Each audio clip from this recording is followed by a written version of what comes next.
I believe that the modern chicken is direct. There is a direct line from T-Rex to the modern chicken. I may be making that up, but I've read it. It's on the internet, and you can't lie on there. You read it after you wrote it down. Megatron must be stopped, no matter the cost.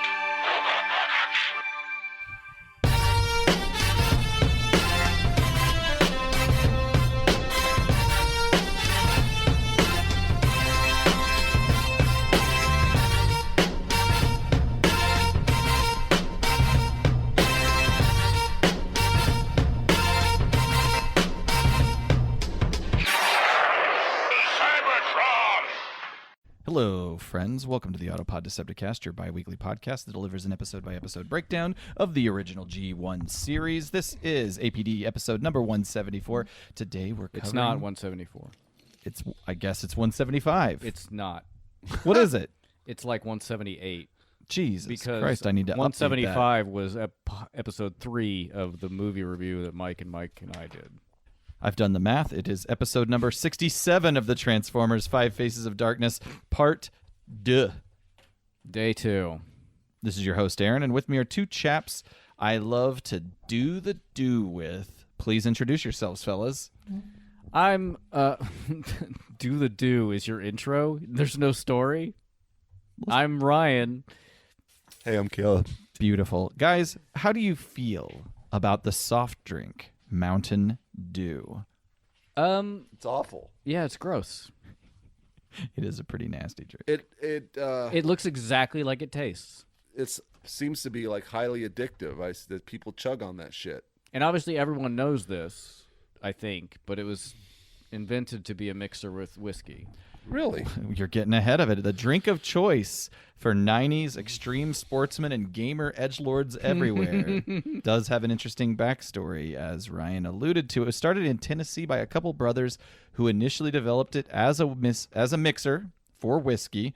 At the time, Mountain Dew is actually Scots-Irish slang for moonshine. Yes. By the way. Early graphics associated with the brand leaned into this by using a cartoon mascot, Willie the Hillbilly, Oh, God. who has a jug of moonshine hanging from a shoulder strap. He's pointing a rifle at a tax collector by an outhouse. Wow, hitting all the Firing in all the cylinders. points. Yeah. Indeed. How old are we talking here? When did this all go Here down? we go.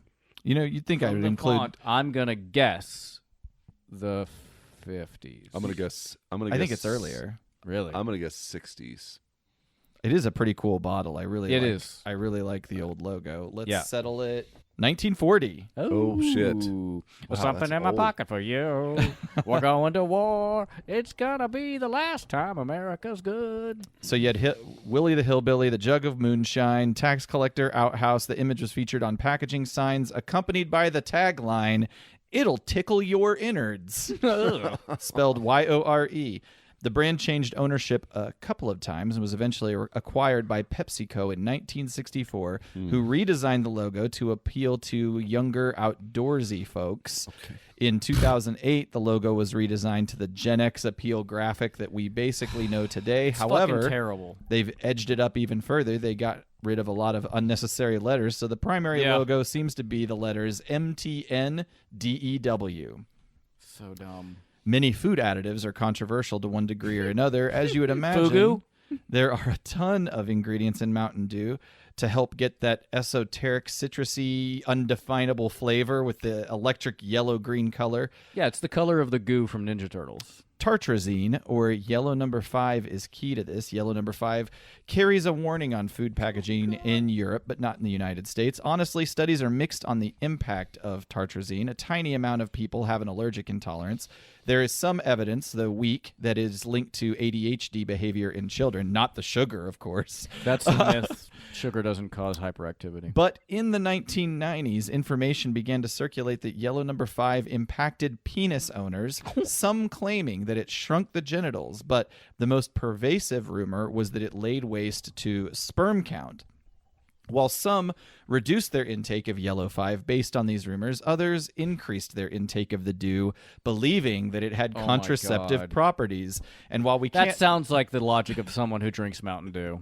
while we can't know with any certainty how serious of a problem this was, at the time it was considered serious enough that a number of university publications, the Wall Street Journal, and even Dear Abby had to chime in and say, don't rely on Mountain Dew for birth control. Speaking of ingredients, in 2009, PepsiCo was sued by a Wisconsin man who claimed he had found a dead mouse in his can of Mountain Dew and like I became remember this. violently ill after his first sip. The PepsiCo defense had the mouse truly been in the can from the time it was bottled to the time the plaintiff Would have consumed it. dissolved.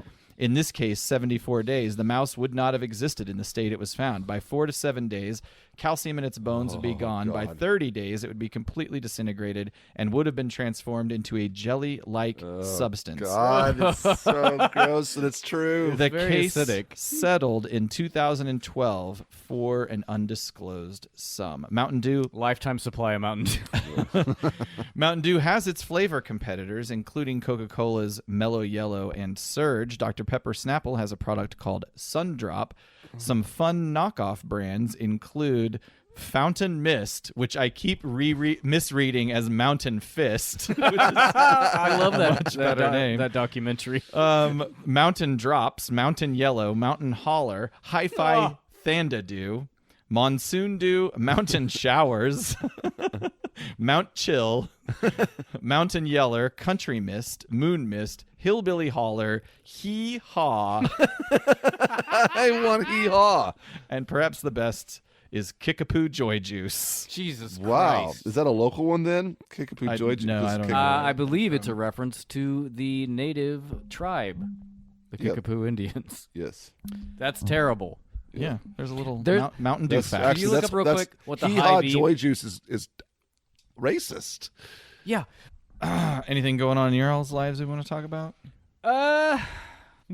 I will say this is what it reminded me of. This dead mouse. Two things. The dead mouse, gross. supposedly in the Mountain Dew, reminded me of Stephen King's story, Gray Matter, which is an excellent short story. It's about a guy who drinks some tainted beer and turns into a bacteria monster. It's very good. And that also reminded me of a project while we're on the last episode we talked about being in Gifted and doing projects. Reminds me of a project I did in Gifted where I took one of the teeth that had recently fallen out of my fucking head because I was a kid, not because I was unhealthy. That came later. Yep. And where I put it in a glass of Coca-Cola for like 3 weeks. What happened to it? It turned black and dissolved, Yep. like halfway gone. Yep. My life. Not My much- life. Not much to report. Gearing up. Got my first mow in. Oh, I need to do We're that. recording this in mid-April. Jesus. My goal is not to mow this year. Oh, and I'm sure you will achieve that. That's about it. He just eats his greens. It's green. It's springtime. Just getting the yard going again. I did get a raccoon in my attic. I don't know if we talked about that, but anyway. Oh yeah, you didn't say that on air. You did post on Facebook weeks and weeks ago. You knew something was up there, and you just posted your finger pointing to the ceiling and saying, "What's in my attic?" Yep. No follow-up. It was Lots of guesses. yeah, lots of guesses. It was a raccoon. How did you determine this? It found a way to get into my attic through a soffit, and it pushed it up. I screwed it down. It ripped the drywall, the deck screw out of the plywood. I thought, okay. So I laid down a sheet of aluminum, and it couldn't get through that sheet of aluminum. It knocked a brick loose. Oh my god! And then I thought, okay, this is not a squirrel. These are not mice. But then I hired a professional. They said it was squirrels, and put some traps up there. It caught nothing. I finally barricaded the two places it was getting in, and then one night it started going bananas up there. You could hear it crawling all over the place trying to get out. So I was like, okay, this is a nocturnal. It's probably a raccoon. I would go up there with a pellet gun, didn't see anything, would leave the attic. It would start making noise again. Went to bed and was brushing my teeth, and my wife said, I think I just heard one of the traps. So I was about to go. I'd left my truck out of the garage because I wanted to get up there and that night maybe and see what was in the trap. Started going out of the garage, heard something in the garage, and so instead I went outside through the front door, got in my truck, opened the garage door, and there was an enormous raccoon perched on a ladder that was next to my attic door. It was so big, it got on the attic door. The attic door got pushed down. It moved over to the ladder, and then the attic door shut behind it. Holy shit. And it was trapped kind of on this ladder, like, what do I do? So I just sat there. I was like, I'm just going to sit here. It went down the ladder and went off into the night. And it has not been back since. I cut down the tree next to the house where it was climbing to get on the roof. And hopefully now no raccoons will figure out how to get on my roof, because they're notorious for wanting to get back where they were, and they will actually tear a hole into your roof of your house to get there. Oh my God. So I got really lucky though. There was no litter, no scat, no urine, traces of urine, because usually if that stuff gets up there, it can have Attracts more. attract more, and also if they have a lot of scat, it can cause it has airborne bacteria that can make a person really sick. Yeah, and then all night you'll hear wee bop bop bop bop.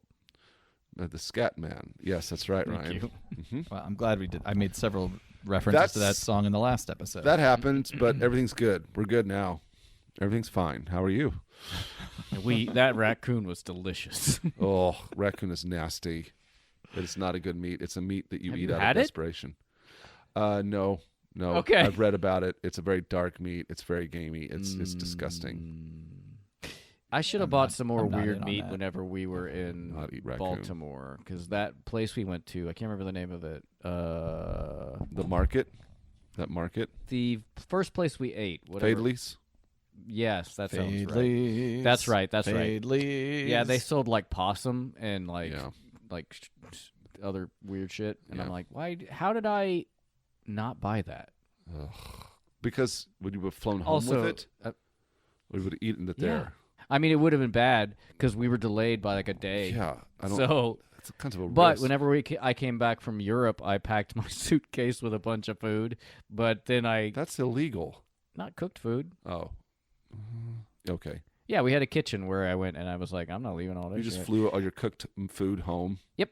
But unfortunately, I didn't realize when we landed in America, they don't just forward your bag on. We had to go and pick it up, and I did not know that. So when I got home, I had no bag, and then had to go get it a couple days later at the airport, and Full of rancid food. it tasted okay. Oh, Just God. I did not eat it. Yeah. Yeah, you did. You and food. Mm. He ate it. That's it.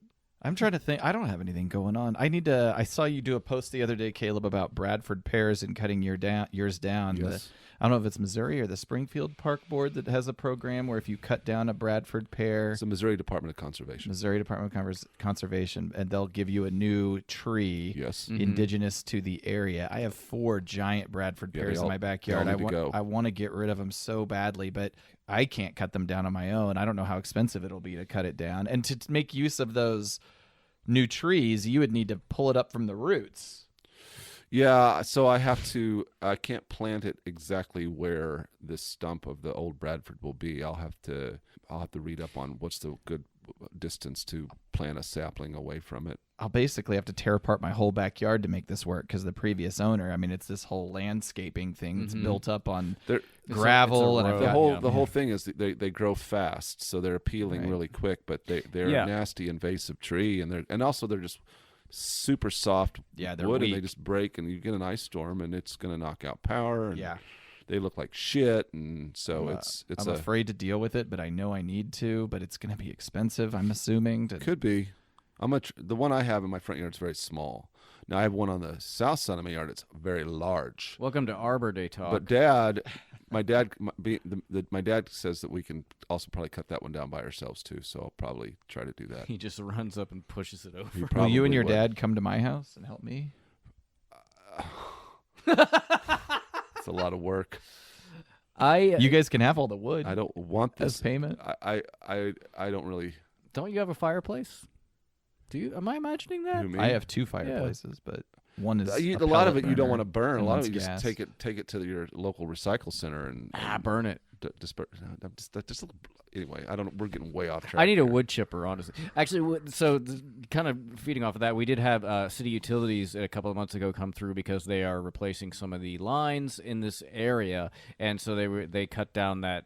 It was a Bartlett pear that was in my backyard, and then trimmed way back one of the other trees that's in there. But I was able to make use of the wood because I bought a Birdie's raised garden bed. I'm using a what is it? It's a German word. Hugelkultur method, which basically you fill the bottom of the garden bed about a little less than half full of like logs and sticks, and then you put garden soil and like compost on top of it, and so that's where all those logs went. Okay. Well, This really did turn into Arbor Day Yeah, talk. it really did. It did. Hey, where we live, it's about. I got my plants started down here in the basement, and I need to till up and plant some peas in the next couple of days. Can Ryan borrow your dad's tiller? He's already Caleb? asked me we did about talk it. about that. It'll be here the second week of May. I think that's on record for probably the last 5 years. That Yep. we just celebrated 5 years of this podcast. We did. It's crazy. I wouldn't have even known if Cybert hadn't thrown us He's in. looking out for us. I am about it. Ryan. Yo. Are we drinking? What's the deal? I We drink around here? You know what? I'll go. Yep, I'll get us something. While you do that, I'll talk about the 5 Faces of Darkness VHS cover. Yes. Weird. I assume this was available in the United States. I was asked if we were going to talk about this, And so we are now. and we are. I haven't done much research, but the key to it is, for some reason, Power Master Optimus Prime is featured a character who was never in the US series, certainly not in 5 Faces of Darkness. I don't know if that's some Target Master or some. There's another robot behind him, a couple humans floating in space with headlamps. The only thing that makes any sense at all is the Quintesson that is on the cover of this thing. Yeah, I don't know who that's supposed to be behind him. I don't know. I did have Either. Power Master Prime, and it was a pretty cool toy. Yeah, I loved it, but not relevant to what we have going on. And that's all I've got to say about that. It's weird. It's whack. Wickety whack. Ooh, DOS Effects has made another appearance on the show. I was thinking crisscross. It's wickety wickety wickety whack. I'm assuming Crisscross got that from DOS Effects. Do you remember DOS Effects at all? Yes. They were pretty awesome. Yeah. I think they have a classic album. You sound like that Chris Farley thing on SNL. Where Do you remember? That was awesome. That was awesome. Even if you listen to early Jay-Z tracks, you'll find that he was very influenced by DOS Effects. Yeah. I see drinks in front of us. I haven't Yo! sipped. These look tropical. They are. So My umbrella's been in a hurricane, Ryan. for this episode and most of the 5 Faces of Darkness episodes, I picked cocktails from the 80s. Well known for having garbage-ass cocktails. Yeah. It was a very dark time in mixology. The 90s weren't much better. Maybe we'll get to those when we do Beast Wars. Aaron, right? When we do Beast Wars.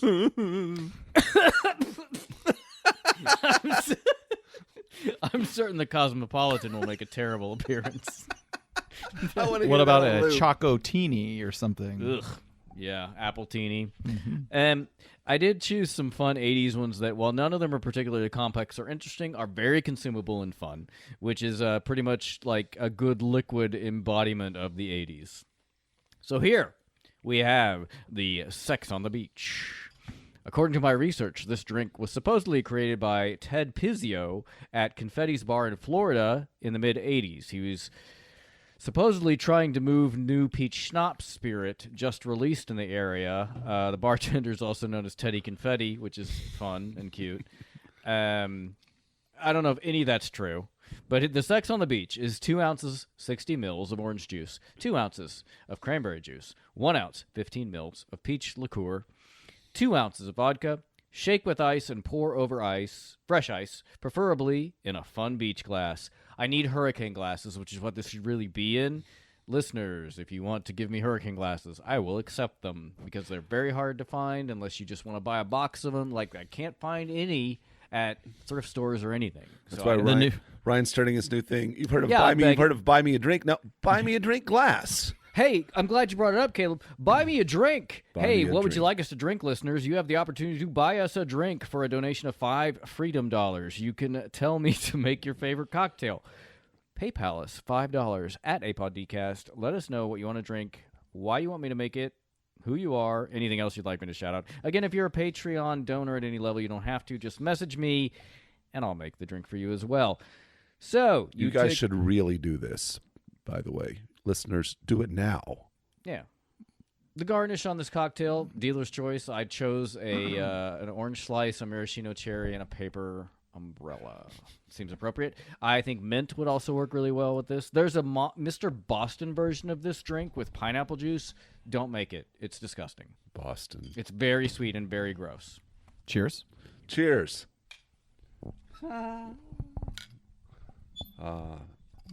You know what's missing with this? A huge line of cocaine. Yep. Here's the tasting note. Peach. good. Peach, peach, peach, peach, peach, peach, peach, peach. That's all it is. That's It's it. peach all the way down. I'm going to squeeze this orange. It's a in there. dangerous cocktail because there's a lot of booze in here, and it's sugar, insanely drinkable. Like, you could suck this down in a second, especially if you're sitting out on that beach. Good luck having sex on it, because after you're done with several of these, your dick ain't going to work. I was just going to say don't have sex on the beach because it's No, uncomfortable and terrible. Like, you're going to get sand. The movie From Here to Eternity lied to us, everybody. Sand in all your foldy-folds. My ex and I had sex on the beach on our honeymoon, and you guys were out there, and you didn't even know. You didn't even know what happened. We were in the ocean, which is also a terrible That's a idea. great place to have sex. In a body of water? Yeah. Ugh, no. Jacuzzis, lakes are really good. Ponds. Are you being facetious? Yes. Ponds. Oh, man. Ponds. How about just in the sewer? Catfish chicks. And, yeah. Yeah, because, well, not only do fish pee in there all day, but, like, there is, and this may be a myth, but there's supposedly, like, if you're doing P and V, it can create a suction and you get stuck together. Interesting. I don't think that can possibly be true. Sounds like something. Sounds like something my oldest kid would be talking about with his friends at school. I talked to him about it. No. Come sit on Uncle Ryan's knee. Buy Ryan a drink. I have disgusting uncle advice for you. Yeah. You Buy us a drink. Yeah, that's buy us a drink. Buy Ryan a drink. Is it buy us a drink or buy you a drink? It's buy us a drink because you fucking freeloaders drink it. That's true. Yeah. Need somebody to pay for this because I'm not. Maybe a Patreon. Hey, while you're at portion of it, can be from our Patreon. any donor can also donate $10 and buy us a pack of cigarettes. American Spirits, Marlboro Lights. American Spirits, please. This is just Light the part of blue. the show where we beg for gifts. That's the cocktail. It's We need good. one of those It's fancy delicious. Amazon gift things that Oh, like like, women on OnlyFans mhm. and strippers have. You know. Yeah, the sex workers have. Yeah, Yeah. we do. You know what? Buy us a Write drink. that. I'll Maybe write if we that down. showed a little more taint, we'd get some of that action. I could put Ain't on happening. a fancy little outfit. Well, I enjoy this drink. Takes me back to a time when to have a cocktail served to you, you had to have a 5-6 minute display of bartender acrobatics. Yeah. Yeah. Like the I movie. think we're out of drinks from Jigger, Beaker, and Glass, actually, which is how this this whole segment started. But I think we're pretty. Oh, I think I had some. I've basically planned out all of our cocktails for the next for all of season 3. But wow. if you buy us a drink, those will be bumped. So. Maybe I'll do some research to see if I can get you some more source material for those. Oh, okay. Well, we'll save it for Beast Wars. There's got to be at least one racist episode of Transformers coming up that we can use a Jigger. we just Beaker, talked and about Glass Carbamia. recipe. Yeah, I mean, we didn't see the sign. No, not yet. The sign that's so fucking awful. We'll get there. In theory, there was nothing too racist other than the existence of Carbamia in the last episode. It's not. I would say on a scale of racism, it's like a 3. It's pretty tame. It's not good, but it's pretty tame. It's not good, but pretty tame. Last episode recap. Happy Christmas. War is over. Or is it? The Quints frame the cons for an attack on Olympic Games while the Decepticons seek energy and Galvatron's remains. Kidnapped friends, it's a pity. Get a cog to the city.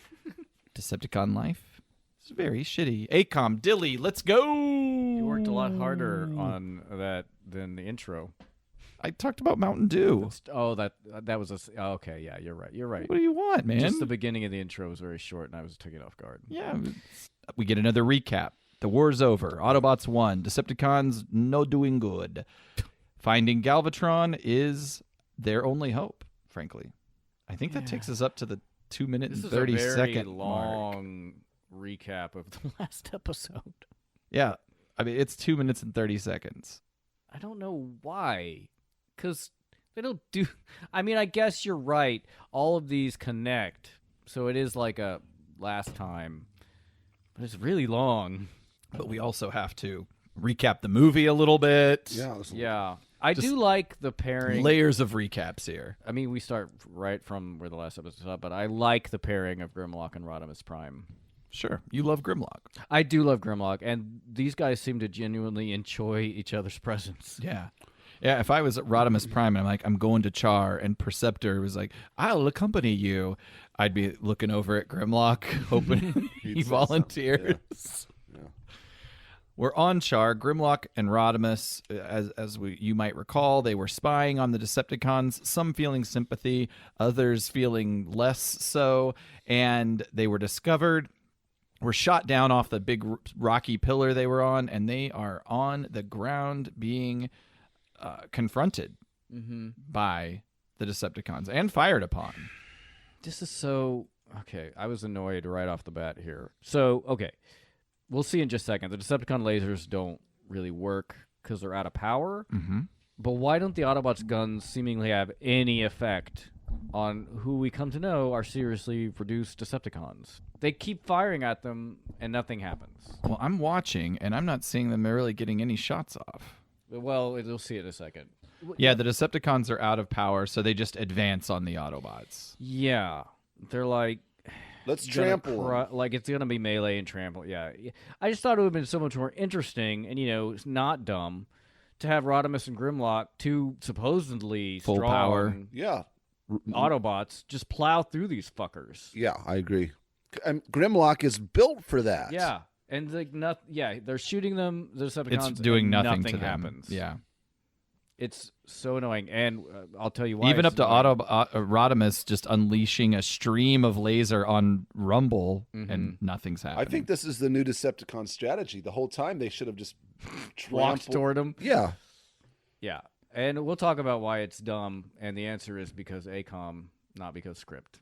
Grimlock finally transforms, consumes a rifle, but Rodimus is getting beat to death. They're just swinging their guns all over him, and top me off, why don't you, buddy? Ooh. Yeah, Rodimus is getting damaged pretty good, and they're laying there seemingly lifeless. Grimlock's he's definitely conscious. alive. Rodimus is not conscious. Out of the sky comes a flaming meteor that halts mid-air. Turns out it's Springer and RC in the Scuxoid ship. I fucking hate this. They unleash the asteroid's grabbers and rescue the team. I don't know what you're talking about, Ryan. This is all pretty good. Stupid goddamn asteroid. And they don't reel them back into the ship. No, they don't. That's another note I had. But okay, so this stupid asteroid Springer and RC have been flying around. Screams into the area of Char, which I will remind you is not a planet that has an atmosphere, but it comes burning in as if it has an atmosphere, almost like the animators don't know what a planet is or that you have to have an atmosphere for it to burn. It's just, I know it's a kid's show. I'm just annoyed. How do we know it doesn't have an atmosphere? Because it's not a planet. It won't hit air resistance or atmospheric resistance. I mean, I guess it may be okay. It has you know gravity. What? Maybe it does. Yeah. Yeah, but something. Maybe it does. Maybe it does have an atmosphere because it has clouds. I guess, unless it's in a nebula. It's just. I think it has an atmosphere, then, Ryan. I guess you know what? I'm gonna walk it all back. I'm the fucking idiot. Everybody, I quit the show. So you admit ACOM is the best animation house That's of right. the 80s. That's right. The Decepticons collect themselves after. So Grimlock and Rodimus Prime are rescued and hauled away. Somebody takes a shot at him and nails Rodimus. But the Decepticons collect themselves. Cyclonus thanks them for their donation of Energon, which they are going to use in this mission to revive and collect Galvatron. This fucking ship looks dumb. It looks like a beetle. It does. It looks like a beetle. Like all of a sudden, when it opened up like the sweep's wings, and then there's like this undercarriage with It's gross. and Did shit. I love the part here where that thing's flying off and Cyclonus just throws his gun aside. down. Yeah, yeah. You know what? I do actually kind of want to walk that back. I think I was confusing Char with one of the other planets that's not a planet. There's a lot of planets going it's okay. on here. You're right. You're forgiven. So okay, It's hard to keep track. I'll take it all back. Grimlock is definitely setting the stage that something's wrong with Rodimus. I mean, as if his lifeless body wasn't enough to give that away. But I like the emotion that Grimlock, that Greg Berger gives Grimlock for these scenes that are just now and upcoming. Yeah, that's why again I was like, Grimlock seems to really care about Rodimus, and there'll be more in just a little bit. I have a note about it, but yeah, Grimlock seems upset. We flipped. You've been complaining about planet shapes. Look at I this don't know. planet. I mean, we've seen Quintessa before, but I'm fine with Quintessa. I think it looks awesome. It It's a does. very cool design. It is cool. I feel I understand where you're coming at, and that's well drawn. Yeah, not like Char. Yeah. Why are we okay with Quintessa being like this? It's spherical. Yeah, it's got a weird, huge. You could argue that maybe they constructed these psychedelic ringscape that surrounds It it. looks It's like cool. Saturn on acid. Yeah. Oh yeah. Yeah. We flip to a very familiar planet and setting. As we said, it's Quintessa, and we are going to the Quintesson courtroom. There's some playful tit-for-tat We've between been the here before. Quintesson judges I love and Cups. this. I really do like the dialogue. Me too. I think Cup's barbs were very well written and funny. Yep. And the dry responses of the Quintessons were hilarious as Yep. well. I had legitimate laughter at this scene. I did too. Which is something I can say I don't think I've done. Nope. This whole journey. No, I did too. Whenever the Quintessons are interrogating Cup, he's on the platform above the Sharkticon tank, and they say, like, you're the security, chief security officer of Cybertron. And Cup says, nah, my name's Teaspoon. I'm Cybertron's chief dishwasher. It's very funny. And then the Quintesson reaction is like 99% chance of Yeah. lie or Falsehood. whatever. Yeah, something like that. Cup is hovering over the Sharkticon pit. Meanwhile, from the holding cell, Magnus and Spike are pondering the nature of the Quintessons, as well as they notice that there's some sort of curiosity and apprehension towards Spike and the human species in general. Yeah, it seems like, and I think Ultra Magnus says something to this effect, but it seems like the Quintessons have some limited telepathic ability with Cybertronians. But they say they have a lack of knowledge and insight on humans and the human mind. And in a little bit, I think they say, talking about Spike, let's see how because Spike says they don't know my head, or they can't listen to me, or whatever. Right. And then later on in the second, the Quintessons say, "Let's see how he handles interrogation." Speaking about Spike, and I just thought, "Oh no, let's see how he handles butt stuff." Huh. That's where I went. Yep. Strange place to go. It's always Is going. it? It's always butt stuff with you. I like my sphincter play. Maybe let's capture. You like to have someone to tongue punch your fart box. Oh my god! Wow. Wow. Let's capture a little bit of the Cup Sure. audio for Let's do it. posterity. You are the Autobot called Cup. You are Cybertron's chief of security. Nah, my name's Teaspoon, and I'm Cybertron's chief dishwasher. 0% probability of truth. Identification positive. Tell us the status of Cybertronian defense apparatus. Total shambles after the last war. 3 kids and a dog could take the planet. 4% probability of truth. Defenses at optimum levels. Direct assault not viable. Are there any known weaknesses in your defense system? Hey, you guys seem to know all the answers. Why ask me? The answer he suppresses is that Cybertron is not vulnerable to conventional attack. However, He is concerned with the security of planet Earth. I think the acting is really good. Yeah, I agree. I love the addition of the Quintessons so far, and adding them in as a new villainous. Yeah, it also works really well because, like, we've seen the Decepticons at this point right now are not a threat, and we've introduced a new big bad. Yeah, I like it. The Scuxoid ship, piloted by Springer and RC, finds a barren asteroid that looks like the moon on a half crescent day, and or what would you call it? A three-quarter? Three-quarter. We'll give it a three-quarter Cressy. Three-quarter Cressies. Probably shouldn't be an atmosphere here, Ryan. It's fine. Or gravity. Doesn't matter. The ship everything lands, has gravity. and but not enough gravity to allow Like them what you to stand. just Yeah, stand. this didn't bother me really. Unless there's a high density.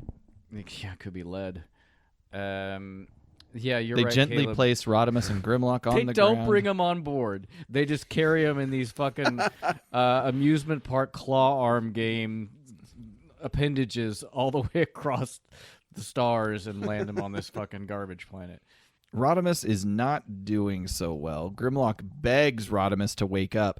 As Springer and RC rush to him, Rodimus starts the Autobot death speech. His time in the light is short. That's what Optimus said. Yes. Rodimus commands the matrix of leadership be passed to Springer as his life force slips away and his eyes go dim.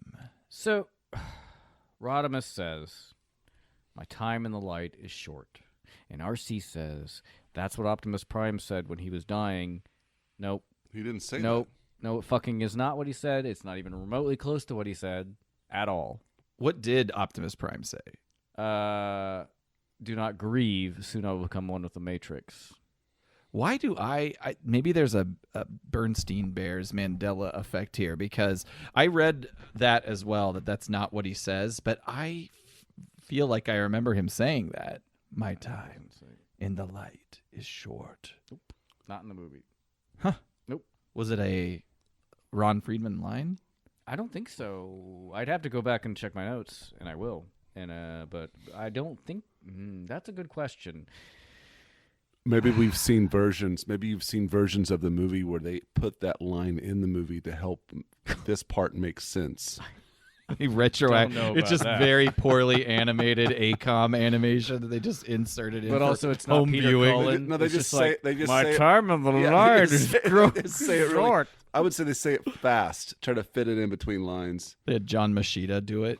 Also, like, so we're having Rodimus in his death throes here. That's pretty fucked up, Flint. Like, All right, what are you good. doing here? Bring it on. I do also love, again, how Grimlock is really upset and worried about Rodimus Prime here. Yeah. I love it. Oh, we haven't got there yet. I love the Rodimus psychedelic Trip into the acid Matrix. Trip. Yeah, loving it. This is where I started to like this episode. Yeah.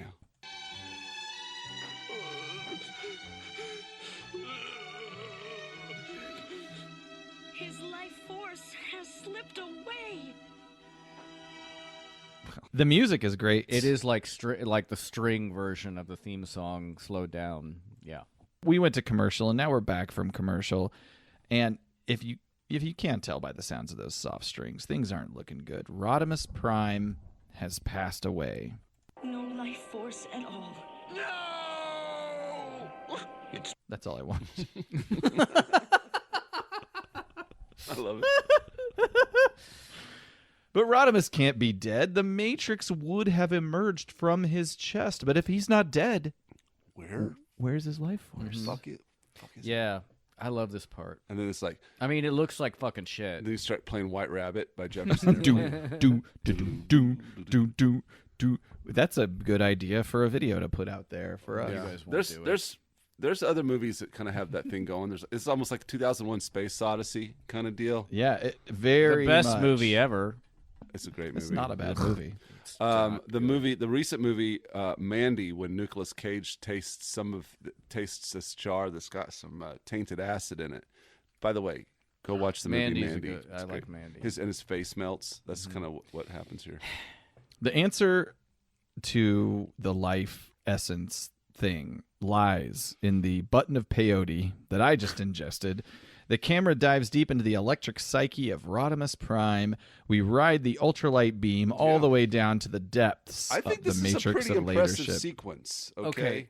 There's some cool parts. That part we just saw, like the techno hallway. This. That's stupid. I don't disagree with you, Caleb. I think the concept is neat, and it's neat in the script. I think the execution looks like fucking shit. It looks like a garbage version of like the Phantom Toll Booth. I don't know if anybody knows that reference. I do. That's a great book. I don't disagree with This hallway part is very Yes. cool. I don't disagree with you. I thought it was super entertaining. I was watching it like, what the fuck? They definitely took cues from Space Odyssey. They had Sure. to. I would think so. I mean, that also looks like the tunnel in the movie. A little bit. Like a terrible version of it. The numbers Why we're floating doing in odd space and the numbers. weird melting 3%, like 7 point square root of- 5.9. Yeah. Yeah, we see visions of Square molten root of digits, shit. lots of explosions. This is a hardcore ayahuasca trip that he's having here. We see Quintessa explode. We see Optimus Prime's face explode. We see various 3D vectored characters and Who's statues. And finally, I think it's meant to be a different Prime. Like not Optimus Prime or Rodimus. He's going through So, different primes. Yeah, we through the see ages. Optimus Prime's head explode, and then it becomes Rodimus Prime, and then we see a character we don't know, who I think, especially later in, I think, the Rage episodes, yes. devolves into what we just saw, the skeleton. Like, it eventually gets to this weird, like, almost Terminator-looking But it also looks part Quintesson. Quintesson. Yeah, that is like maybe the earliest version of a Prime or a Matrix. You know. Got it. Back in the real world, Rodimus awakens, and he just says, "The Quintessons." He now knows who kidnapped the others. Rodimus recalls his time on Quintessa and recalls Grimlock saving him, and that's where we're going. Mm-hmm. That's an order. I do like any callback to the movie. I think that's pretty fun. I think there's a really good opportunity here for him to come back from the Spirit Quest and Rodimus start kind of being a pseudo spiritual like leader of sorts and start like wearing like medallions and stuff. And He starts wearing, an like, robes. organic strawberry farm. Yeah, and so you've got like two cult leaders going at each other. You've got Galvatron and then Hot Rod. You made me think of you made me think of another cult, the Mountain Wizards, which became Shinrikyo, where their leader used to he claimed he could levitate, and he used to sell his bathwater. Sell his bathwater? Yeah, sell his bathwater as a healing like tincture. You drink it? You can do whatever you want with it. It's implied you should drink it, but he also. Speaking of which, they all had a head full of acid all the time, so they did some terrorist activity on the subway in Tokyo in the 90s. Killed. Was 5 it a people. Japanese cult? Yes, I remember it that. still exists. Actually, They released some chemicals or something? sarin gas. They made their own sarin gas, and also they were like. They had billions of dollars. Like they were like essentially operating as an independent country, and I think that it wasn't as heavily covered in America because it was right around the time that the Oklahoma City bombing occurred. I remember the event though. Yep. Yeah, they released homemade sarin gas into the Tokyo subway and killed 5 people and hurt a lot of others. Well, I don't think Rodimus would be doing that stuff. No, he would just do what he did do, which is he called Grimlock Bozology. Yeah, Yeah. weird line. Yeah. In the script. It is in the script. It doesn't sound like a name you call somebody. Doesn't make any sense. I think he'd be I want him to I want him to think he is like going from being doubtful to being like super confident, but still just being a complete fuck up about it. Is there any more left in the old container? It's in the cobbler shaker there. Hit me. Give me some of that sexual chocolate. Sexual chocolate. Rodimus, Springer, RC, Grimlock are going to Quintessa. That's an order. Why don't we go to Quintessa ourselves? We're going to find Cup, Magnus, and Spike. They're being led down a hallway, most certainly to their doom. I love this part. Like, again, I am back into this episode, but I like the misdirection that Spike is doing with them. Mm-hmm. It sold me so much. I didn't think Cup knew what he was talking about. Even you got fooled. I was like, I don't know if this one's gonna work, Spike. But you know you're desperate when all you can do is rush them and pray. Yeah, so basically what happens is Spike is like, hey, remember, Cup, when in the script it says when we watched the 97 Super Bowl, I think is what he says in the script. But yeah, basically Spike is trying to encode, tell him, like, you rush them and then we'll do something. So they're being led down this hallway. And yeah, Cup's like, no, I don't remember that. And then they do, and they win. Which, shout out to Transformers Reanimated. Maybe they need to include the 97 Super Bowl in a script. Spike is actually pretty awesome at this point. Like, he takes a Quintesson hostage. I feel like Carly has been giving him lessons. Well, I guess you gotta be. So, okay, if he was 14 in 1985, then he would be 95, 24, 2000. He's 34 years old. Yeah.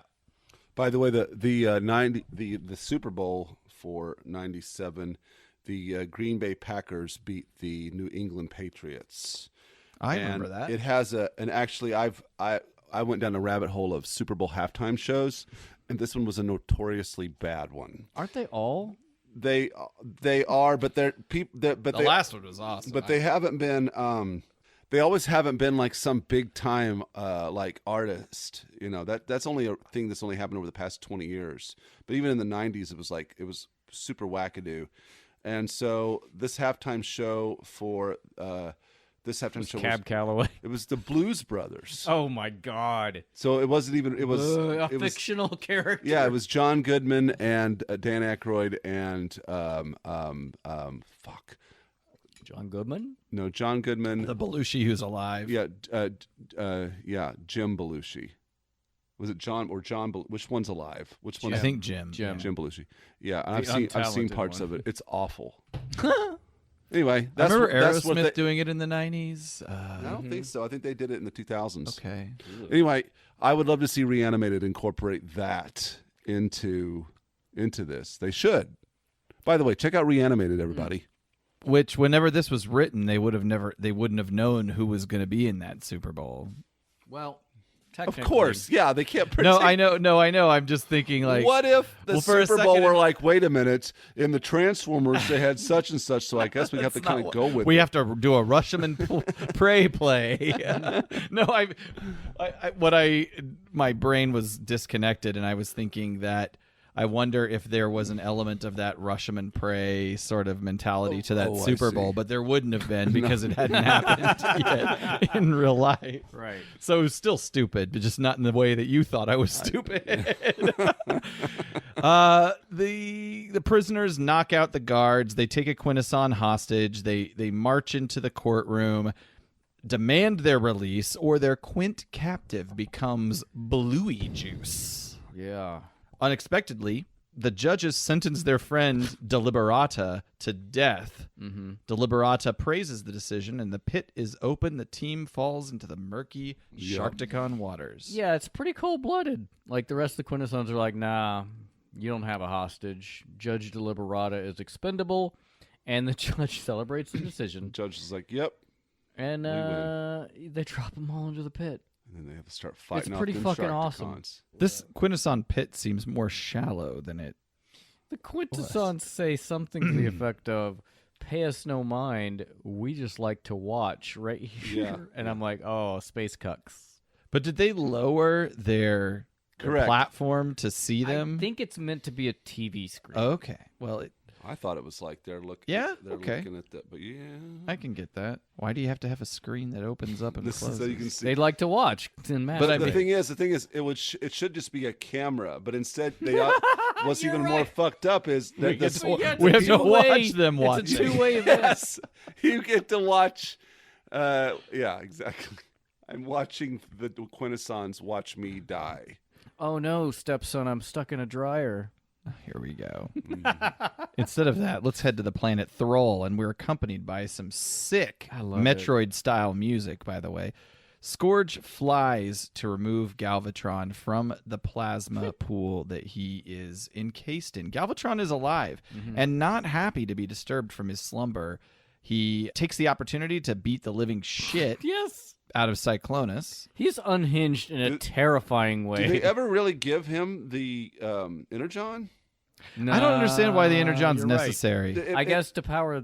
Whoa. Yeah, there's gone. No, see that all falls apart. They don't ever give him any Energon.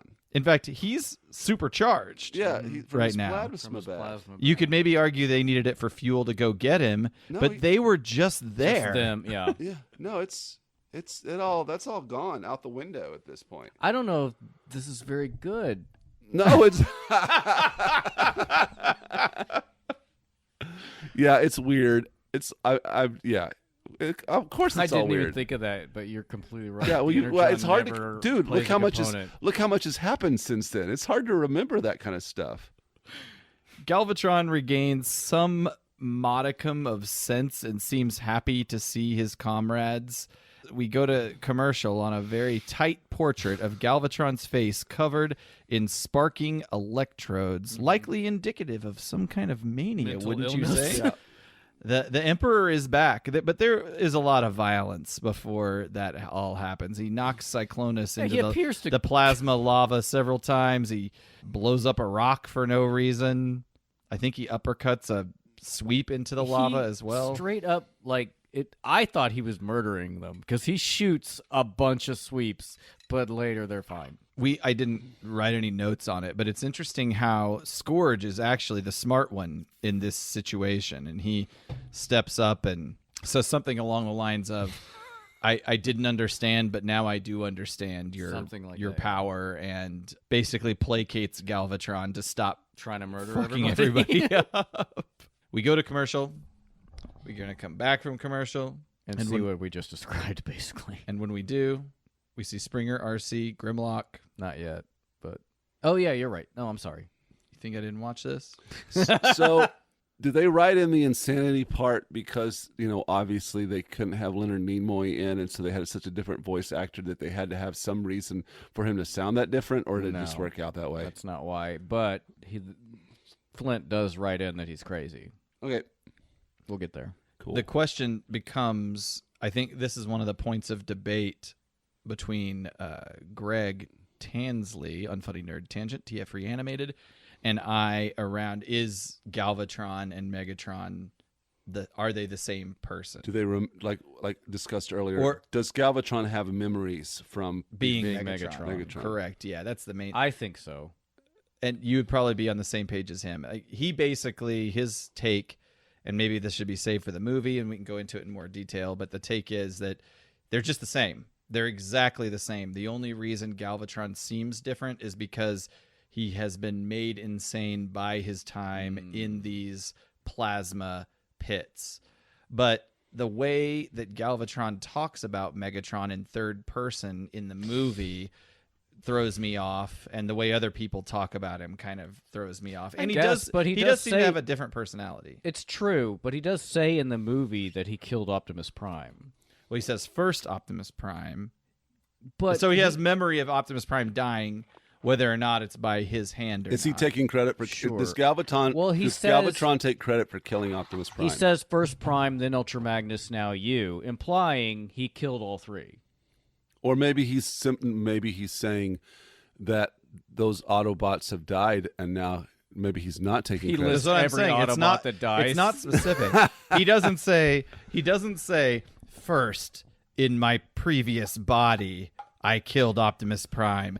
Then in my new body I had my Well, no, sweeps no. kill I'm just Ultra being Magnus, devil's advocate and now here. also in my current body I will kill you. I think from context clues, though. I agree. I need I will specifics. I will say that You need him to spell it out. he's laying it out. I need to see a chart. Pie graph, like a, what do you call it? One of those diagram? One of those flow charts, like Well, I'm curious as this season develops, as we're talking about it, we'll have to check in and be like, Okay, did that phrase, whatever that line, did that insinuate that he has memories of being Megatron? Curious to see. By the way, I love the idea of him just I being always just Megatron. assumed I it. love that idea. I always assumed he had memories of being Megatron. As a kid, I just assumed it. In the Marvel books, he 100% remembers being Megatron. Because there's an issue where in a time skip, he meets Megatron, and he's like, how can you be here? I'm Megatron. Right. And then I remember like Cyclonus and Dirge, they talk about being Insecticons.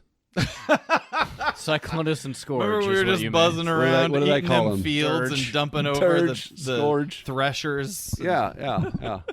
They talk about being Insecticons. Maybe they do it off camera. Hey, Cyclonus, why don't you use one of them bomb burst shells that you got? Oh, never mind. He's like, you're different now. Does he ever like accidentally trip up and be like, "We all hail Galvatron, Galvatron"? Well, technically, that's only shrapnel that repeats, but You know what I mean? I see what you're saying. Yeah. I like what you're doing. I'm Yeah. trying. I'm I'm trying. into it. Which No, you're engaged. Who did shrapnel turn into? We don't. I think just a sweep. Okay. Thundercracker is is definitely. I think Thundercracker is definitely Scourge. Yes, I believe so. Bombshell Fuck, we're and gonna get destroyed. Thanks for commending me on being engaged, by the way. well, no, your jokes are relevant. You're course doing a they good are. job, buddy. Why wouldn't they be? Congratulating Don't leave for us, coming Caleb. in You're third. the only reason anybody likes Got a us. foot race. 3 out of 3.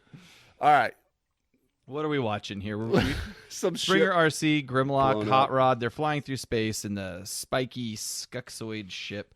Hot Rod tracks and identifies Quintessa from out the window. There it is. He points at Well, it. he said something like, "I've been there." Well, that's what they're looking That's their for, so leader. I'm glad that worked out. Hey, I've been there. Meanwhile, the Autobots and Spike are in the Sharkticon pit. Spike challenges the Quintessons' decisions. Why are they all sentenced to death? What are the charges? The answer: theft. You must be confusing us with the Decepticons. They're the thieves, but do the Autobots not inhabit Cybertron? There's a piece to the puzzle here that we're all missing. That is kind of neat, but also, Cup says you're confusing us with the Decepticons, but I think it's Ultra Magnus's voice. It is. Yeah, it's a big mess up. The Quintessons detect the Autobot reinforcements are incoming. Is this an opportunity to destroy the Autobot matrix? The Cucks asteroid approaches the rooftop opening of the courtroom. The Quintessons call upon their defense systems. A large cannon fires and destroys the asteroid ship. Are the Autobots dead? More on that later. We're going to go to Thrall. Galvatron explains that the plasma baths have made him more powerful than ever. But who's going to serve him? Who? Yeah, you're right. Is this the part where he attacks everybody, I guess? No, he just attacked everybody. He's I gonna don't do it think again. so. At the suggestion that Cyclonus and Scourge and the Sweeps would be Galvatron's elite guard, he laughs madly and fires upon the Sweeps. You're right. So, okay. This Blasting is what them I out of the remembered. sky and into the plasma below. Yeah, so this is where he fights You're all right. the sweeps. Yeah, it's like, he's just like, he's nuts. I love this orange and Yeah, it's blue, cool. purple tones. The isotone slippers that are the sweeps. You know, blue and orange are complementary colors. So on one hand, it'd be like, let's get some of Speaking this of- plasma bath, but the downside is you go crazy. Is that what I'm thinking here? Like, why don't you just have all the Decepticons come back and like, let's get in that plasma bath? Let's get it all up in that plasma. but just for a little Because bit. I think Galvatron destroys the planet in just a second. Oh yeah, he does. He blows the whole damn thing up. This, I guess I got way ahead of myself Crazy. because this is where Scourge calms Galvatron's tantrum. It just some bootlicking platitudes. They fly off to reinvigorate the Decepticon Empire. Once they exit the atmosphere, if there is an atmosphere, I don't know. All right. Galvatron turns into his cannon mode and fires on the planet, destroying it entirely. It's a pretty cool explosion for ACOM. Yeah. I don't remember what it I looks recall like. in Let's see. season 3, even as a kid, making note that his cannon has a wide range of effectiveness. Oh, what a great explosion. That looks like shit. What are you You're talking right. about? Maybe I wasn't. I said for ACOM. Anyway, I'm sorry, Caleb. What were you saying? I'm just saying, even as a kid, I remember noting that Galvatron's effectiveness of his cannon has a wide range. It has Yeah. a wide range of effect. I mean, he was just blasting all those guys. They all survived, But then he and then blew he the planet destroyed a up. planet. Yeah. So there you go. I'm assuming you have strength levels that you can. Yeah, like he had it on stun. If I was him, I would always have it on the top strength level. Well, you're mean. Just blow it all up, man.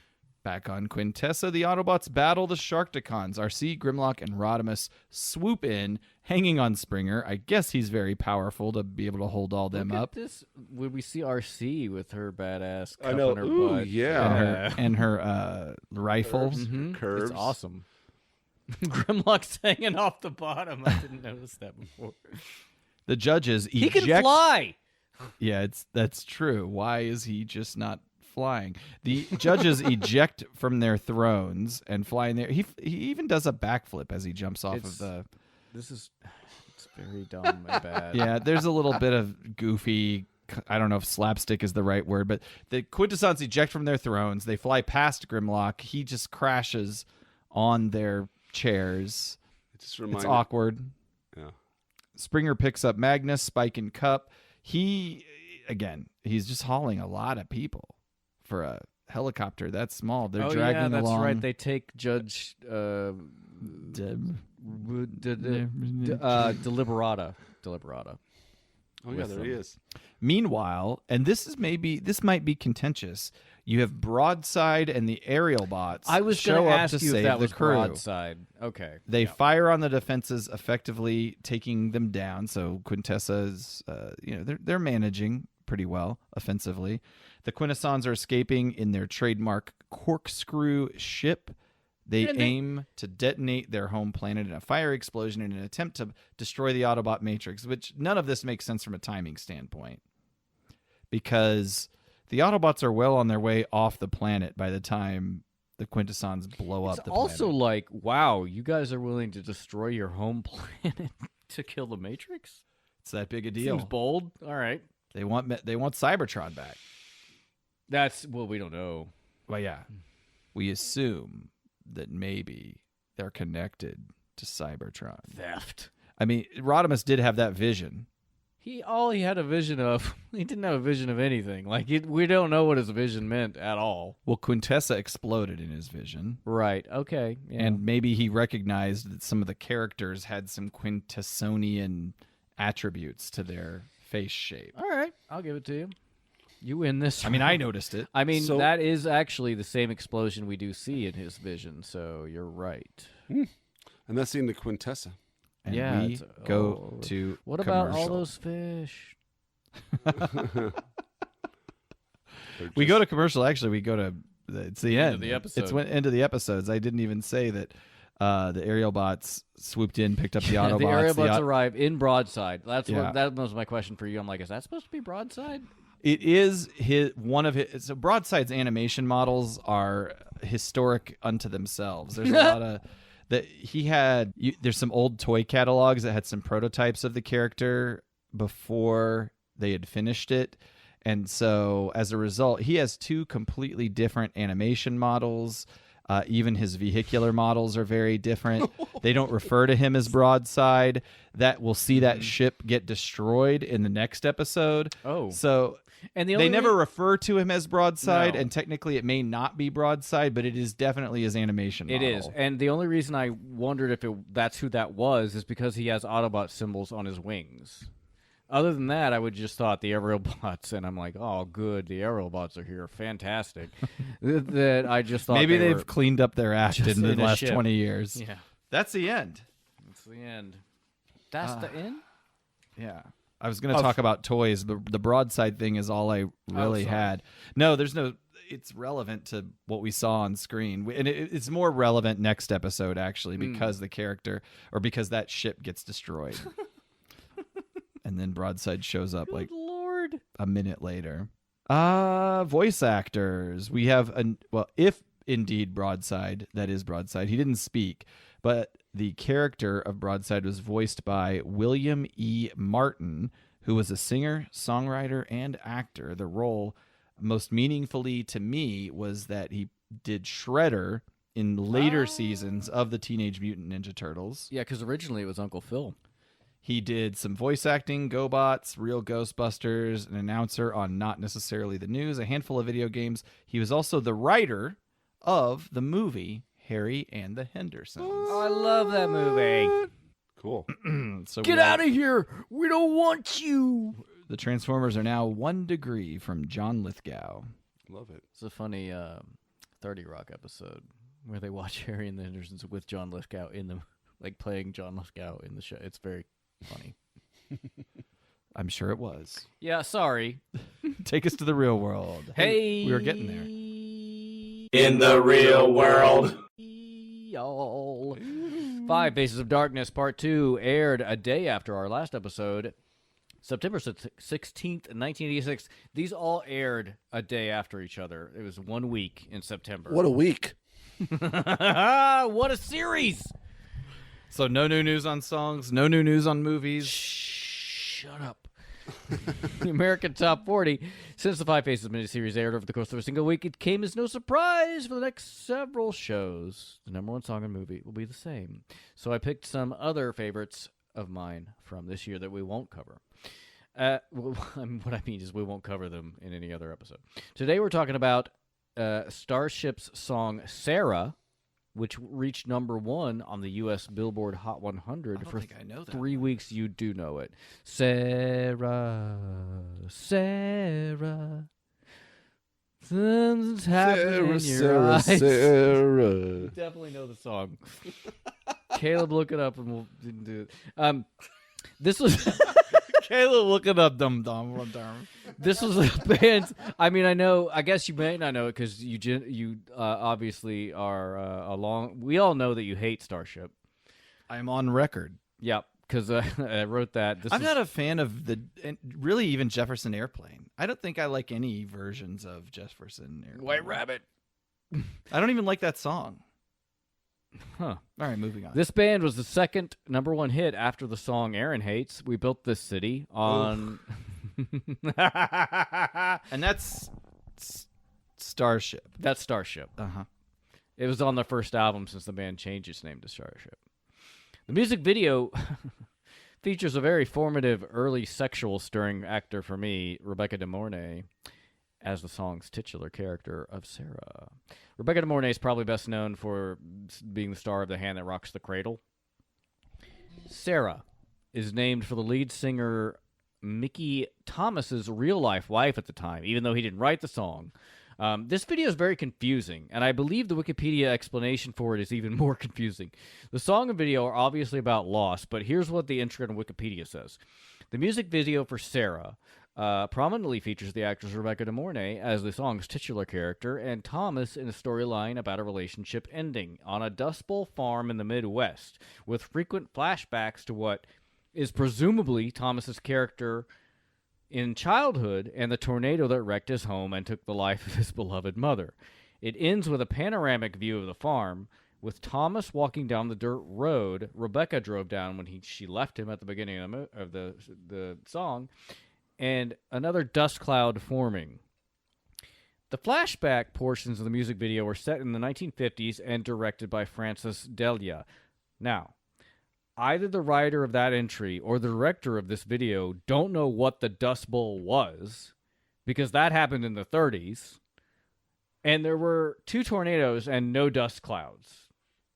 So, I don't really even understand the explanation. I like the song, though.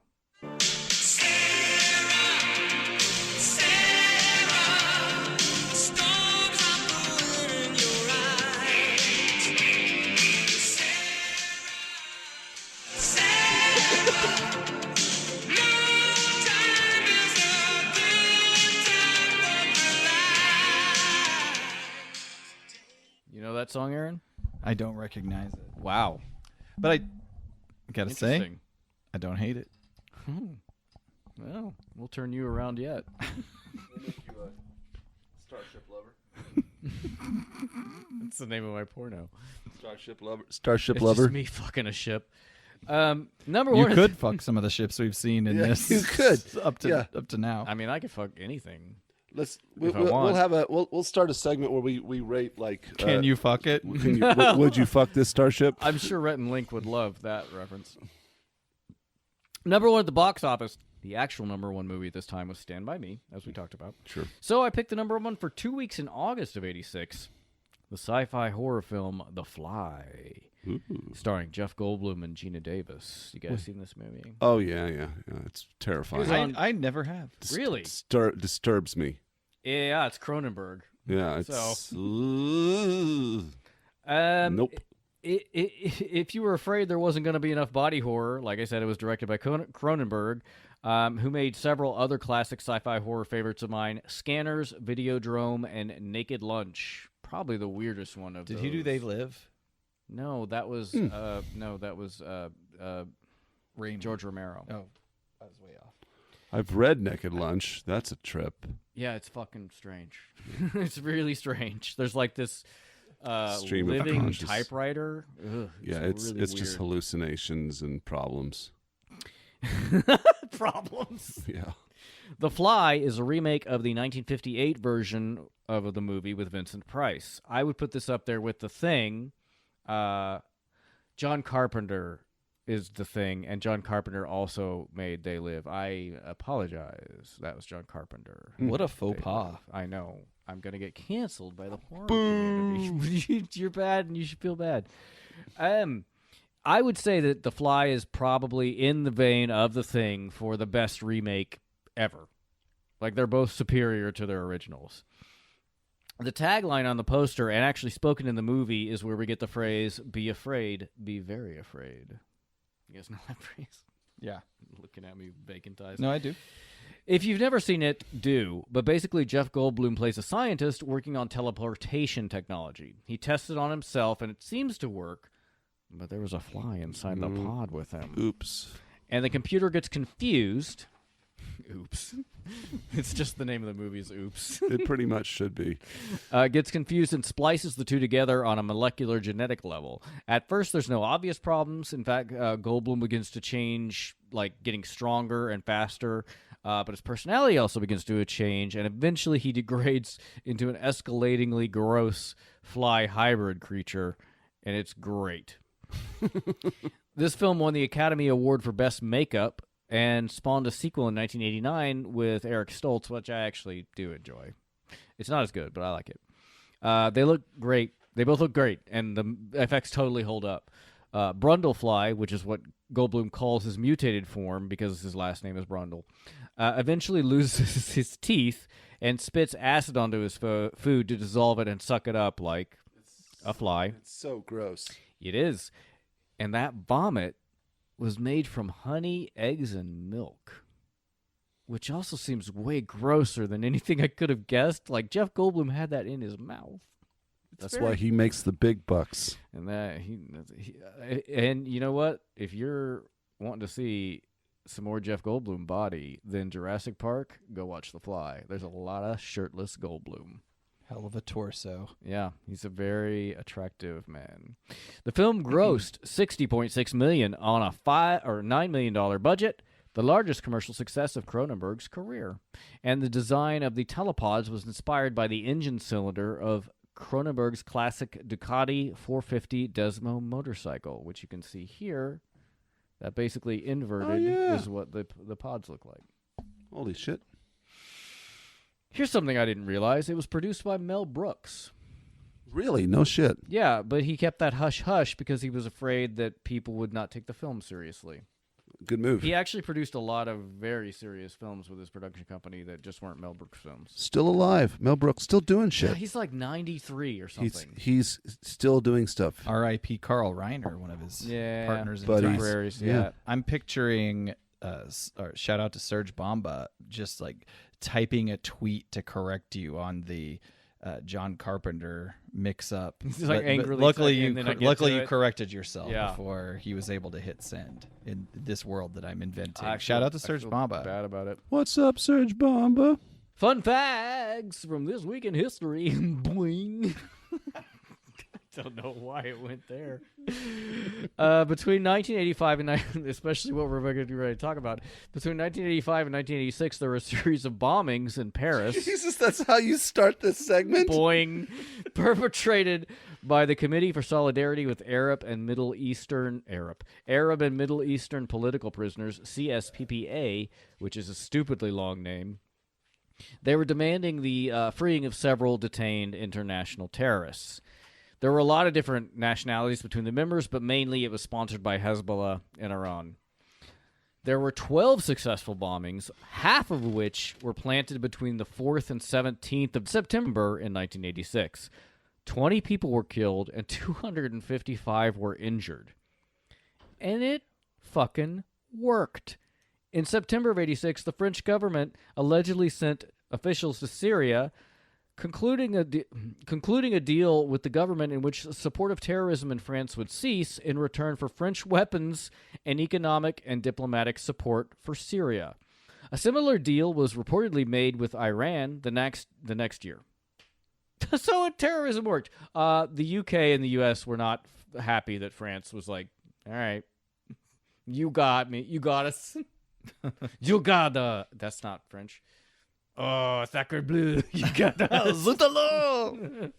As a personal real-world note, we've talked many times about my issues with loss of appetite and not being able to eat. It's going okay, I would say. And I can't remember who said it. I'm sorry, but one of our friends on social media suggested that I try, like, weed gummies or medical marijuana, which I have tried.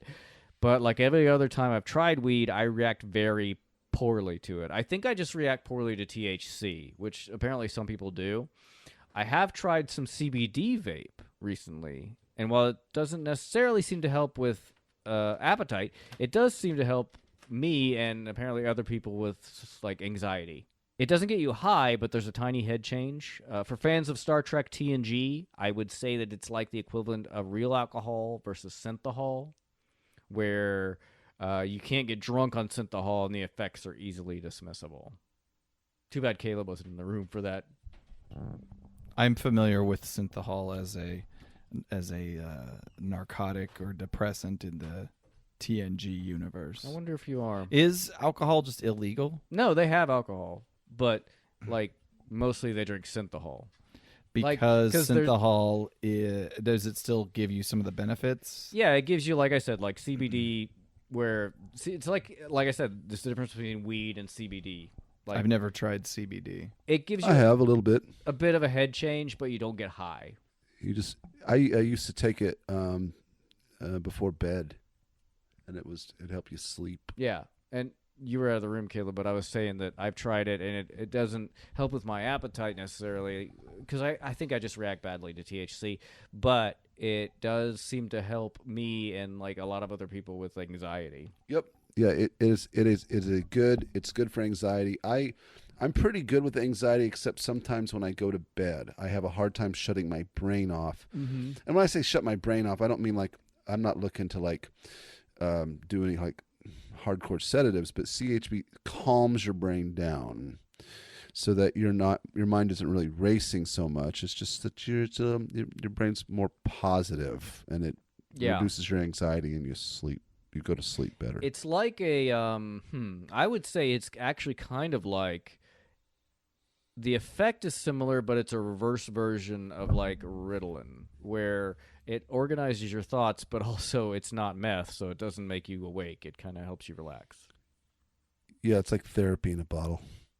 And better living through chemistry.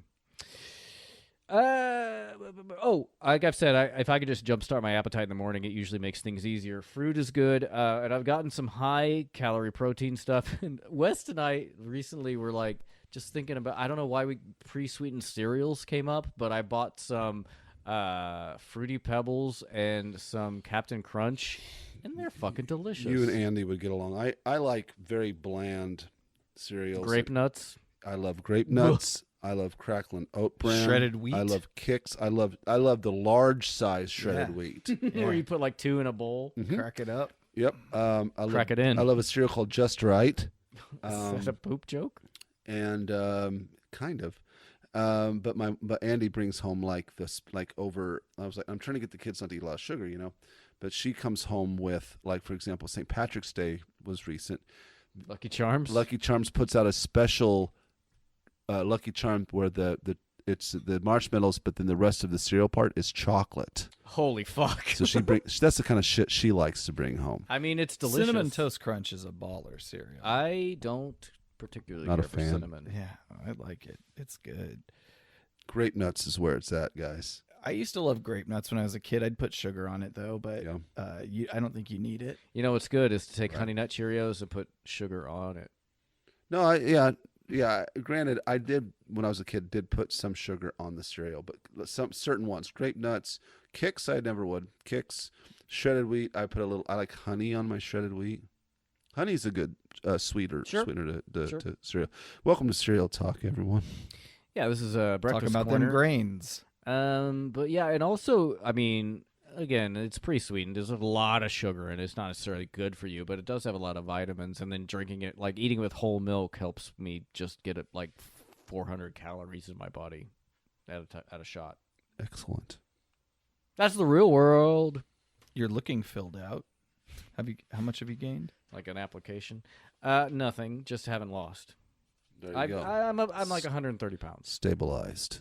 I can't gain weight. Like I cannot consume enough calories to gain weight. It's not even it doesn't even seem possible. We'll take care of that, Ryan. How do you? Yeah. What are we gonna do?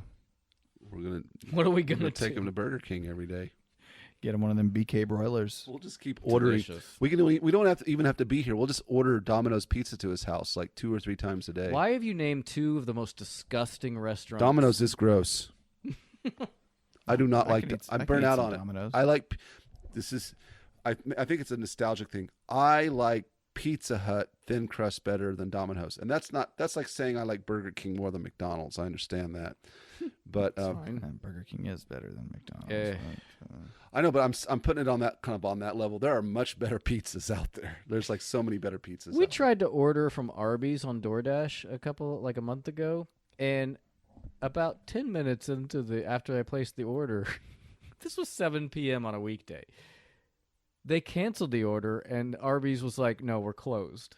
And I'm like, "What?" That's the first time that's ever weird. happened. And then I did a complaint about it. I left a comment like complaining about it on DoorDash, and like they sent me an email that said it didn't meet their criteria, and I'm like, "How? How does it not meet when the store was like, You don't meet the turn off the criteria lights?" of a dissatisfied customer. It is like me in my home when somebody comes over, like knocking on the door, wanting to sell me new windows, of like turning off the lights and pretending I'm not home. Was it DoorDash fault or Arby's fault? It was Arby's. You know, Arby's has really turned around. It's pretty good now. I feel like no one agrees with what you just said. Their gyros, their Greek gyros are really good. I think in general, fast food has just become way worse than ever. Worse? I don't know if it's worse. Well, I don't know. If only we had somebody here that was like in the fast food industry. Script deviations. Yes, script deviations. I have this Eye of the Beholder script that was unused. It's a Transformers premise by Carrie Bates and Greg Wiseman. I posted this before on our Patreon. It is a spec script from April 11th, 1986. It's very short, so I was just going to read. It sounds actually kind of interesting because it involves the Quintessons and stuff.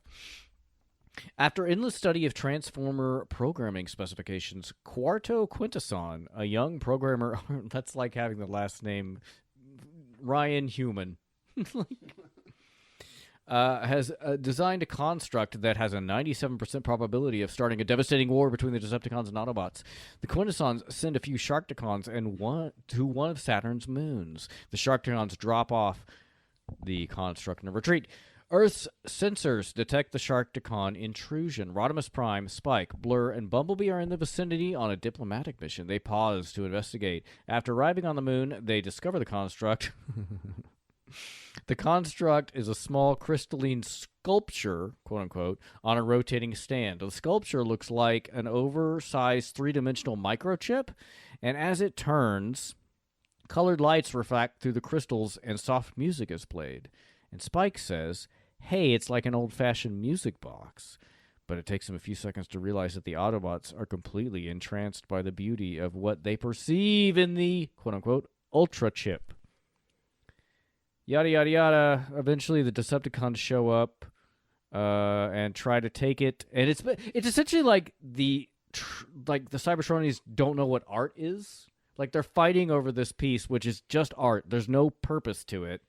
And then at the end, Cyclonus takes the Ultra Chip back to Char and gives it to Galvatron, who orders everyone to clear his chamber. When he's alone, the Mad Leader destroys the Ultra Chip. Or maybe he doesn't. And on Cybertron, Cup is talking to Rodimus about the Ultra Chip. Too bad the Decepticons got it. We got a raw deal. But Rodimus opens a door where we see Bumblebee playing with crystals, constructing his own personal artistic Ultra Chip, which Rodimus points out they may have gotten the chip, but we got the inspiration. Huh. Weird. And that was to take the place of Five Faces of Darkness? No, or- it was just a spec script before, like that was going to be somewhere in season 3, and they decided not to do it. That's an interesting concept. It's Real weird. yeah. But actual script deviations. I'll just say that most of the problems I have with this episode, 100% have to do with the fact that ACOM can't animate and don't understand or care about what's actually in the script. So my main problem with the opening scene where Grimlock and Rodimus' laser blast do nothing to the super weak Decepticons is ACOM's fault, because in the show the lasers just bounce off them, but in the script there are way more Decepticons, and Prime and Grimlock do start mowing them down, and there are just too many and they overwhelm them. Like zombies. That does work better. It's probably Yeah. hard to... Well, it just would have taken more resources to animate their bodies falling down. I don't And then new think it bodies would. emerging from behind. No, because it would, because all they did animate was Decepticons walking with their arms swinging In sync. on repeat. In sync, yeah. Mm-hmm. Everybody. I think they just didn't understand the assignment. Yeah. That's Parts- Backstreet it says- Boys, all right. That's a song. Parts go flying into the air, but the wave keeps moving. So, also, as they're swarmed in the melee attack, Grimlock says to Rodimus, "Me Grimlock, thank you for an exciting life." To which Prime responds, "Anytime." And I fucking love that. Like, I like that interaction. Again, I like the interaction between Rodimus and Grimlock. Now, Even though Rodimus would only have contributed to that exciting life for really this The adventure. yeah, not for very This long. one adventure. I mean, well, I kind of put it as he knew him as Hot Rod. Like, Yeah, they we went don't on know a what they were whole up to. thing. Yeah. All right, Greg, flesh that one out. Well, technically, they only cover up to the movie. So. Yeah, that's what I'm you're saying. saying before. Oh, I Yeah. see what you're saying. Okay. Well, I meant in the movie they go on an adventure. Okay, so I want to explain here that I think Flint Dille is a good writer, and my issues with these episodes is the translation to screen. For example, here are some of the lines from which Rodimus goes into the Matrix. A world of swimming colors and kaleidoscopic images. Mathematics meets magic. Silicon meets ectoplasm. The mundane meets sublime. Computers do have souls, and these souls, like our own, contain their own heaven and hell. Or you That's could just good. do a terrible, That's good. a bunch of letters or numbers flying out of the screen. Dilly describing Thrall, a giant red sun in the sky above it. The planet is like a skillet, its surface cooking and boiling in the indescribable heat. Think of the planet as kind of like a giant bowl of radioactive chili, except there isn't a sizzling blue mist over a bowl of chili. Health note: if there is, don't eat it. Well, Just don't make have- it actually Blaze having a chili. good time. Yeah. Don't enter this into a It's contest. like a bowl of shredded wheat. Then the If there's beans in it, it's not Texas chili. No, nothing ever bad happened in Tejas. Pulling Galvatron out of the goo, Flint's note is, "Yowza, the boy looks awful. Before he was just kind of mildly megalomaniac. Now he looks downright deranged." That's some fun alliteration that he put in there. "This is not a temporary condition, by the way. He'll be this way for the rest of the season." Cool. That's a script. Deviations. Yeah. I think they followed that. I think in some conversations I had with Greg, it is believed that he is cured after the Oh, the hate psychiatrist plague. one? No. Oh. The hate plague. Once that Matrix. happens, he kind of has his senses about him, and that's why he shakes hands and says, "There will be Isn't- no war today." Aren't those the last 3 episodes of the show, basically? Just don't ruin it. Last 2 of season 3. All right. I thought Rebirth was 3 parts. Maybe I'm Rebirth is season 4. wrong. Okay. Got it. I still don't know if this is rateable yet. Did we do next time on the last one? No, and I don't have one for now. Great. Do you guys think that we can rate this? The scheme? Yeah.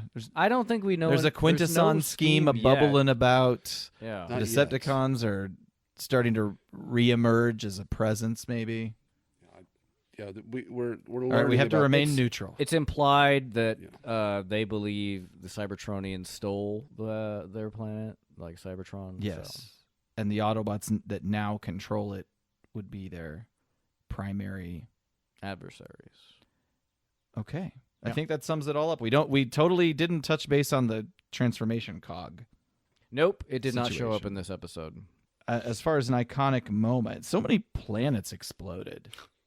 Or just 2, Thrall and Quintessa, perhaps. Oh, yeah. Goodbye. That's the iconic moment. This Yeah, what do you planet's got? exploding. Rodimus going into the Matrix. I guess that's better. Like, it's the first time we see it, and we see it at time, like, later, they actually do pull that thread, and we see literally some of the same imagery. I mean, the animation's shit, but it makes Rodimus more interesting. I'd say leading up to Rodimus's acid trip, Grimlock being like, no. Yeah. would be a pretty good iconic moment. All right. Let's Yes. wrap it up. Okay. Give. Next time on the Odd Pub Decepticast, we do episode 3, Faces of Darkness. If you'd like to support the show, please check out our Patreon page. Several levels of support, all kinds of benefits. That's the APDC promise. Buy us a drink. I love it. At patreon.com/APODcast, or you can check out our Where's the APDC store and buy it. Posters, pins. That's pretty much it. Do we have the new stuff's up there, right? Yeah. New stuff is up there. Hell yeah. If Still you're a can't booty ship to box Australia. person, I hope you guys are fine with that. Greg has told me I need to do some more research into this. So that's a U.S. thing, not an Australia thing. Yeah. So we ship it somewhere to another place first that will then reroute it to Australia. That shouldn't Sounds add great. 100% of the cost that we're already spending to ship it. Yeah. Additionally, feel free to give us a review and some stars. Apple Podcasts, Stitcher, Spotify, Google Play. Engage with us socially at APODcast, Twitter, Facebook, and Instagram. And our show notes and other amazing follow-up materials are at autopoddecepticast.com. Ryan, what are you going to be putting up this week? So I got some new piercings. I'll put those up. I got a Prince Albert, and then there's a butt plug with my face on it. What? That's not a No, this is true. No, it's a comma, and then none of this is good. You always ask me this, like Yep. I remembered anything love we it. talked about in the Mhm. show until I edit it. Mm-hmm. But he doesn't. I don't remember. I don't know. All right, have a great week, everybody. See y'all. Thank you. Take care. Goodbye. Bye. That was a good episode. Refreshing.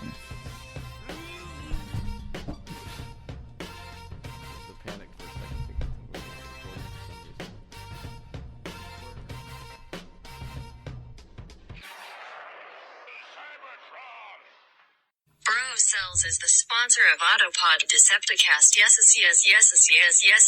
Yes.